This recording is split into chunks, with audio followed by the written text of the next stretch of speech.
welcome, it's Muriel. New video on the channel, how to move to Costa Rica, my personal advice and tips, and I will touch on, for example, visa, location, finances, and schools for your kids if you're a parent just like myself and Dirk. So hang on here because, well, let me just give my personal advice, and I hopefully can help you to make a good decision and create a thriving life living in Costa Rica, right? So how did we came to live in Costa Rica? Well, first of all, of course, you need to have a certain love for Costa Rica, and to get a certain love for Costa Rica, visit Costa Rica. That is my first tip, of course. You know, how do you know that you want to live in Costa Rica and want to move to Costa Rica if you've never been there? So go explore Costa Rica. Costa Rica has so many faces, so many different areas. I'm walking my dogs, by the way. Oh, and before I forget to ask you, subscribe to my channel if you haven't done it so far, because you will get notifications when you hit the bell icon as well when we upload a new video, and that might serve you to find the information that you're looking for. If you're looking for information about living in Costa Rica, a digital nomad lifestyle, creating an online business and so forth, because that's what Dirk and I do and have, right? So Costa Rica, when you have explored the area where you think you want to live, don't worry about having a long-term location already. Well, this is my tip number one, okay, about your housing. I will never ever rent something from a distance, so from your homeland where you currently are, and I would never ever rent something without you have seen it at the spot. Okay, so let me just sit here on a little bench so my arm can rest. So what I've seen happening with some of my friends is that they wanted to play it safe, so to say, and they thought, you know, housing is really important, especially when you have children. Let's just secure a house for a year and put our signature under a contract. And what happened? In the reality, there was like a big road that was invisible in the first place on the pictures and stuff, and they were stuck and committed to renting it for a whole year in an area that they didn't prefer, right? So what I would do is, and that's combined with you can combine this with tip number one, just go rent an Airbnb in a specific area that you like, and then just take it from there. If you have little children or you have a long distance flight, just book an Airbnb for 2 weeks or 3 weeks or even a month, but that's all. And then go in the low season.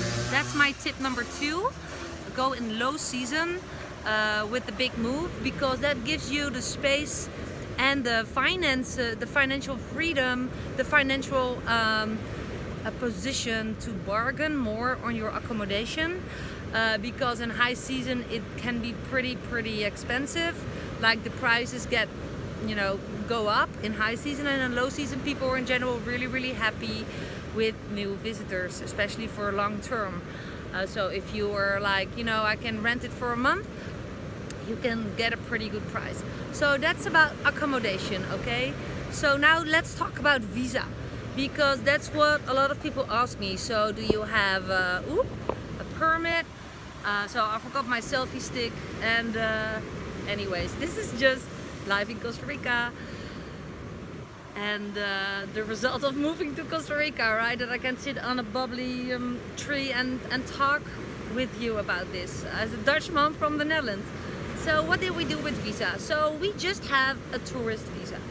If you do not buy property that is valued at $300,000, you do not get a residence. There are certain reasons why you get a residence, meaning that you don't have a tourist visa anymore, but like a residency, you do not have to get a new stamp every 3 months. So the tourist visa is can use it for 3 months in a row. Then you have to leave the country, get back in the country, show a return ticket to wherever, like outside of Costa Rica, and then they let you in again and give you a stamp. About that return ticket, you can book a virtual ticket with flight companies that will be cancelled automatically, but you can show at the legal officers at the airport that you have a ticket outside of the country after 3 months, or you can buy like a year-round bus ticket. We call it like the Tico bus ticket. That's like the local bus. It costs you about $25 to $50. You can always show them a ticket outside of the country. So that's a good way of just working with a tourist visa. If you buy property that's valued at least $300,000, $200,000 or $300,000, don't pay me on it, you can apply for a residency, and that means that you do not have to extend your tourist visa every time. Don't worry about that tourist visa stuff. We do this for almost 9 months in a row now. It just means that you have to leave the country. In most communities, like the Santa Teresa community, Tamarindo community, I know there are visa runs. It's called a visa run because you run for a visa basically in a day. There are organized trips that are really well put together. You pay about $100 to get transportation to the border of Nicaragua or Panama. Even now, when Nicaragua is not ideal to travel, they just go to the border, drivers waiting for you. It's in small groups, and it's like going in and out at the same moment, more or less, and then you are secured for the next 3 months. That's what we even do with our kids, and I'm not sure what Tico thinks about it. So that is about visa. Now let's talk about income, right? I'm not sure what way you will be entering Costa Rica as an expat and what is your income source. What I have seen is that there are people working for a company. They are employees, but they are able to work online. So their boss basically allows them to work from a virtual office. As long as they have internet and Wi-Fi, they can do the job, right? So I've seen this more and more coming. For me personally, ideally is entrepreneurship online. So I'm an online entrepreneur. I create an income online by selling numerous things. I sell my own products because I'm a life coach, and we created some training, for example Instagram training, how to attract strangers to your home-based business, for example, and how to grow your Instagram account. You can check the description of my video for more information about it. But I'm a little bit distracted because a car is stopping, and so my dogs are looking at the car. Look. Lucky, come here. Ooh, he's listening really well. Good boy. Oop, I'm training. Oh, look at those guys. So yeah, digital entrepreneurship creates Dirk and myself the freedom to be independent, right? So a boss cannot fire us. That is one of the biggest benefits of digital entrepreneurship. You create your own income. There's always so many ways to create income because there are so many stuff people are looking for online, and if you just ahead a couple of steps of those people and you know exactly what people are looking for, and you figure out how you can solve their problem, then you can put your product in between the gap of the problem and you, right? And that is done online. That's what we do online.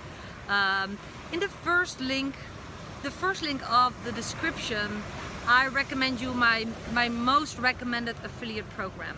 Affiliate marketing is, so to touch on how to create an income online as an expat living in Costa Rica, is that you sell someone else's product or service, right? So you do not have the hustle of creating a product and creating all the stuff around it that you need to create when you start selling your own stuff, like also rules and regulations, refund policy.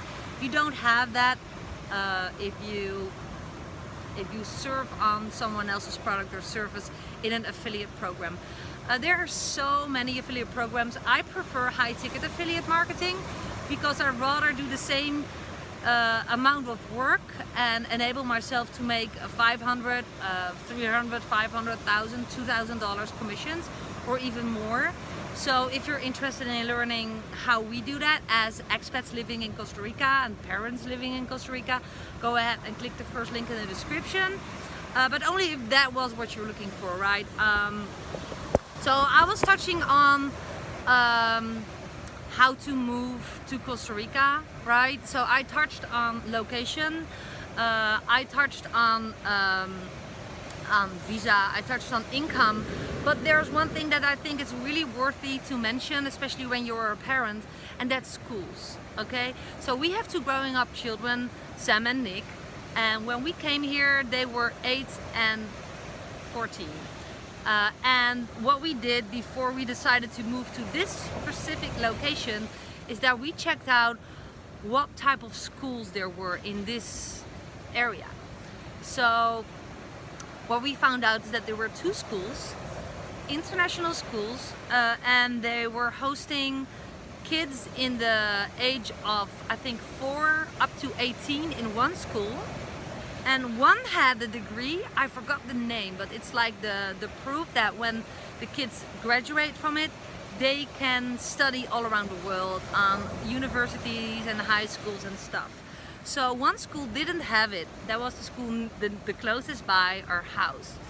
And the other school was more in the more near town, so that's basically a 30-minute drive by car. But that school had that paper, so meaning if they graduate, they can, you know, the world is open. They can study in the Netherlands, in Belgium, in Brazil, in wherever they prefer, right? So we just choose that school, but also because we liked it, not just for the paper, also because we liked it, because it has a lot of attention for eco, environment, you know, nature, and sports, and yeah, basically all the stuff that we prefer so much here living in Costa Rica. So schooling is very important to look at before you come with your children to check out Costa Rica and find your location. So we had sorted it out before that. This location, the Santa Teresa location, the Peninsula de Nicoya, that's where we live, has 2 schools. We also knew that in the Tamarindo area there is a very good school as well. So we had connected before we came here for a long vacation, for a month vacation, to check everything out. I already had a connection made with the people who worked on that school. So set up your communication line before you leave everything and you come with your bags or whatever, with your container to live here, right? Especially when you have kids. I am not the type of person who takes like 3 containers and all her furniture. Like, we came with each 2 suitcases and a little backpack. But what I did was creating communication lines with people who had potential connections on schools, with connection with Airbnb owners. And what I recommend you to do, like, to wrap my video up, go and have a long vacation. Let's take a month, for example, 3 weeks to a month. Grab your kids, have an awesome 4-wheel drive vehicle, and go in the dry season and see as much as you can. Make as much as connections as you can. Focus on all the things that I mentioned, the 4 things, right? So that's schools. How can you create your income? Or if you're not like to work online, you know, are there jobs for you around? Or can you get started with learning how to be a digital entrepreneur? And message me in the description below. There's numerous ways to connect with me. How you do it with visa, and the idea where you're gonna be, you know, putting your flag in the ground to get started with, right? So I hope that my video was helpful. Please leave a reply if you have a question. Hit me up on Facebook Messenger if you want to directly chat with me. I put a direct link of my Facebook Messenger in the description. And yeah, the world is so beautiful. Costa Rica is awesome. I recommend you just to follow your heart. And again, I hope you enjoyed my video. Hit the bell icon, subscribe to my channel if you like to get updates about when Dirk and I upload a new video. And with that being said, I wish you a wonderful, wonderful day from Costa Rica. This was Muriel. Bye bye.